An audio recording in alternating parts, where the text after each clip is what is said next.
Halo bro, kembali lagi di gaptek.id dan di video kali ini gue pingin membahas SSD lagi nih. Sebenarnya alasan-alasan untuk pakai SSD itu udah jelas ya, karena alasannya cuma tiga, yaitu yang pertama yang penting SSD, kedua yang penting SSD, dan ketiga yang penting SSD. Tapi di sini gue pingin sharing-sharing lah, dan gue juga di sini pembahasannya nggak cuma mengenai pendapat gue aja, tapi mengenai pendapat-pendapat dari netizen juga mengenai SSD SATA. Kebetulan gue dikirimin nih sama Samsung, yaitu Samsung 870 EVO. Sebelumnya juga gue udah sempet menggunakan 860 EVO waktu zaman-zamannya gue menggunakan SSD SATA. Karena kebetulan gue dikirimin SSD SATA, gue juga nanya ke follower-follower gue gimana pendapat mereka mengenai SSD SATA ini. Tapi sebelum gue membahas pendapat-pendapat dari para netizen ini soal SSD SATA, gue pengen membahas juga lah pastinya produknya karena Samsung udah ngirimin. Jadi gue pengen bahas juga soal SSD 870 EVO dari Samsung ini. Dan nanti ada pengujiannya juga kok, tenang aja. Nah, di sini udah ada laptop nih, laptop ROG lama gue yang emang sebelum-sebelumnya juga udah gue gunakan untuk pengujian storage ya. Karena rata-rata kemarin gue ada NVMe SSD, gue tes di sini. Sekarang kenapa enggak SSD SATA-nya dibandingin juga nih sama NVMe langsung. Padahal ya NVMe udah pasti lebih kenceng gitu. Nah, sebenarnya kenapa gue harus membandingkan sama NVMe SSD kayak gitu. Oke, jadi 870 EVO ini ya ini adalah versi upgrade-nya lah dari 860 EVO. Seri EVO sendiri sebenarnya masih masuk di kelas tengahnya Samsung lah ya, baik itu untuk di versi SATA-nya atau di versi NVMe-nya. Nah, keunggulan dari 870 EVO ini sebenarnya ada di bagian TBW-nya karena TBW-nya ini besar banget.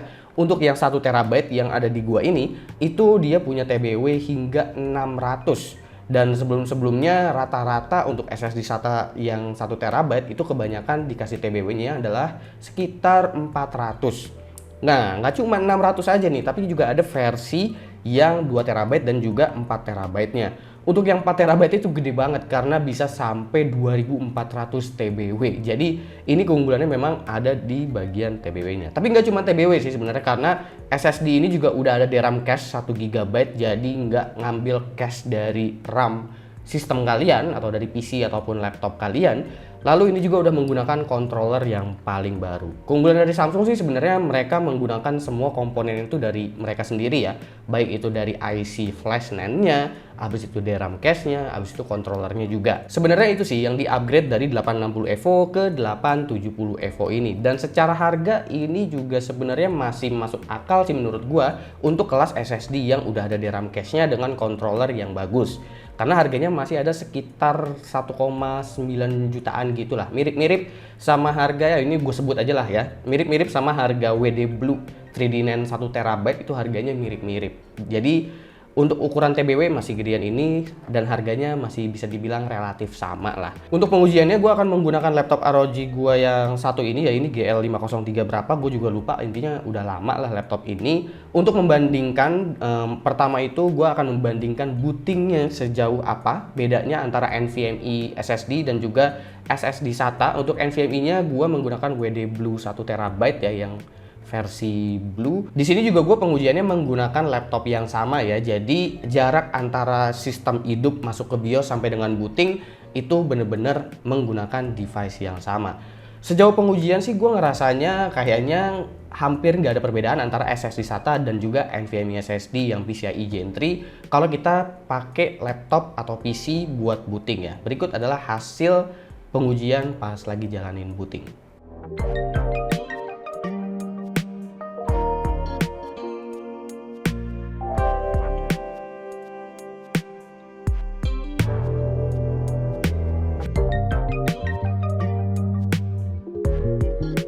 Terus kalau kita ngomongin di benchmark sintetik memang itu pastinya bakalan beda jauh banget, terutama di bagian sequential speed-nya. Kalau kalian ngelihatnya di sequential speed, SSD SATA udah pasti beda jauh banget sama NVMe SSD. Karena NVMe SSD itu startnya aja ya paling rendah itu di 1,5 GB per second lah. Sementara untuk SSD SATA paling kenceng itu ya memang di 560 MB per second untuk sequential speednya. Tapi coba kalian perhatiin di bagian random 4K. Nah, random 4K ini adalah file-file kecil yang jumlahnya banyak. Biasanya ini bakalan kepake kalau kalian lagi loading game, kalian lagi booting OS juga gitu, atau kalian mungkin memang pekerjaannya compiling program gitu, yang dimana isi filenya itu memang kecil-kecil, berapa kilobyte, tapi jumlahnya kalau dikumpulin jadi besar. Nah, itu kalau dibandingin sebenarnya hasilnya kurang lebih antara SSD SATA, terutama si 870 EVO ini, sama NVMe SSD, itu kecepatannya hampir sama. Gue juga ngecek lewat Autodisk Benchmark, itu kalau misalkan kalian cek bagian 1 KB, itu kecepatannya pun masih bisa dibilang mirip-mirip banget sama NVMe SSD. Jadi yang paling terasa bedanya itu memang hanya untuk satu file besar aja. Misalkan kalian punya satu file video itu langsung 10 GB gitu untuk satu file ya. Nah, itu bakalan sequential speed yang kepake. Tapi kalau misalkan filenya cuma sekitar ya 1 MB atau 512 KB, itu biasanya bakalan membutuhkan controller yang bagus, habis itu cache yang bagus, ditambah lagi kalau misalkan kalian main game, loadingnya ada berulang-ulang, itu biasanya juga membutuhkan cache. Lalu gue juga cek lewat game nih ya, biar kalian juga nggak penasaran, bang lu cuma ngomong doang nggak dites gitu untuk loading gamenya. Nah, untuk loading game juga sebenarnya antara SSD SATA dan NVMe, terutama untuk SSD SATA yang punya DRAM cache ya, dan juga punya controller yang bagus, sekali lagi gitu ya, bukan yang bener-bener SSD SATA yang murah banget, bukan yang kayak gitu. Itu kecepatan loadingnya mirip-mirip sama NVMe SSD. Jadi menurut gua SSD SATA itu masih bisa banget kalau misalkan kalian mau pakai buat nyimpen-nyimpen game, karena harganya relatif lebih murah pastinya daripada NVMe SSD. Abis itu kalian bisa mendapatkan kapasitas yang sedikit lebih besar daripada NVMe SSD. Lalu untuk transfer file juga ini mirip-mirip. Di sini filenya relatif sih, ada yang filenya kecil-kecil, ada yang filenya besar gitu. Dan ini gua copy game lah, copy folder game. Itu kalau dirata-ratain kecepatannya si 870 EVO ini dapat sekitar 370-an MB per second gitulah. Dan untuk NVMe SSD-nya sendiri kecepatannya mirip-mirip pas kita lagi copy file yang memang filenya itu banyak, dan ada yang filenya kecil-kecil, ada yang filenya besar juga. Jadi mirip-mirip sebenarnya, terkecuali memang transfer file untuk yang gue sebutin tadi, satu file besar yang ukurannya sampai berpuluh-puluh giga, NVMe SSD bakalan menang telak. Nah, kira-kira gimana nih pendapat para netizen, tepatnya follower-follower gue sih. Di sini gue udah capturein, gue sempet ngelempar kayak semacam Q&A gitu di Instagram, dan gue di sini bakalan baca-baca ini gimana pendapat-pendapatnya. Ini pertama dari Muhammad_Fatih, katanya pas di kantong. Nah, ini katanya pas di kantong. Abis itu dari nrgzgb_, mahal. Ya memang SSD itu pasti lebih mahal daripada harddisk. Tapi masa sih masih pakai harddisk? WMNG_, pelan. Tadi kita udah lihat ya pengujiannya. Ternyata nggak sepelan itu kok untuk SSD SATA. Meskipun ya sequential speednya lebih pelan sih.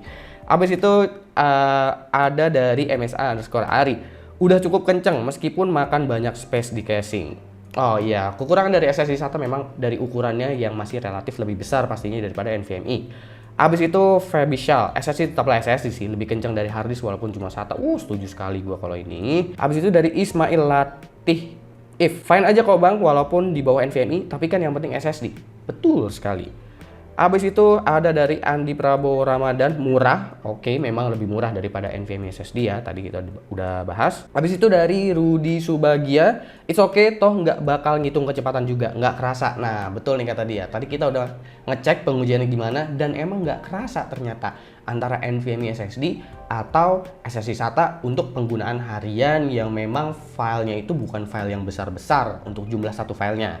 Nah, habis itu J_Sumantri, alternatif penyimpanan data selain hard disk.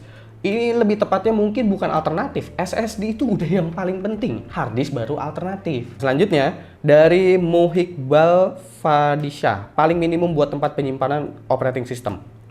Masih bisa banget buat OS. Dari Hendra 65 udah berasa lambat, yang penting NVMe. Wah, dia memang udah maniak NVMe ini. Abis itu next Eri.1803 cukup. Oke. Abis itu dari Darmawan Robi, bagus, lebih kencang dari harddisk dan dapat space gede daripada NVMe 3.0 kali 4 dengan harga yang sama. Ini juga sesuai sama pengujian tadi, dan gua rasa dia kayaknya udah sempet ngecek langsung ya untuk penggunaan sehari-hari gimana antara NVMe SSD sama SSD SATA. Dari Dart, penting. Waduh, singkat, padat, dan jelas. Muhammad Fahri _28, kenceng banget udah, soalnya laptop nggak ada slot M.2, jadi SATA pun udah ngerasa kenceng banget. Wah, dia pakai laptop jadul nih kayaknya. Abis itu selanjutnya ada dari Whatsoft, Word untuk storage game. Nah, ini juga sesuai sama saran gue tadi ya. Untuk storage game memang bakalan cocok banget, karena sedikit lebih murah harganya, dapat kapasitas yang jauh lebih besar, dan tentunya speednya juga ternyata nggak kerasa-kerasa banget untuk loading game. Segitu aja pendapat-pendapat dari netizen yang bisa gue masukin, karena gue nggak ngecek bener-bener sampai 24 jam sih ya, jadi hanya beberapa aja yang gue masukin untuk pendapat-pendapat netizennya. Tapi kalau buat kalian nih yang nonton video YouTube di gaptek.id, kira-kira menurut kalian gimana SSD SATA? Apakah sesuai dengan pendapat-pendapat para netizen, follower-follower gue di Instagram ini, atau sesuai juga sama pendapat gue dan juga sesuai sama hasil pengujian yang udah gue kasih lihat ke kalian untuk Samsung 870 Evo? Silahkan komen di bawah dan kasih pendapat kalian masing-masing. Jangan lupa like, share, dan subscribe jika video ini menarik buat kalian. Follow sosial media gue kalau lu kepo sama apa yang ada di balik layar Gaptek. Beli juga merchandise gaptek.id kalau misalkan kalian ingin mensupport gaptek.id dengan cara lain. Ada beragam t-shirt di sana. Cek link di deskripsi kalau emang kalian mau beli. Gue mau ucapin terima kasih juga untuk PT Bintang Mas selaku distributor dari Samsung SSD yang udah ngirimin Samsung 870 Evo untuk gue pakai sebagai storage tambahan di gaptek.id. Gue Suki, dan seperti biasa sampai jumpa di lain kesempatan.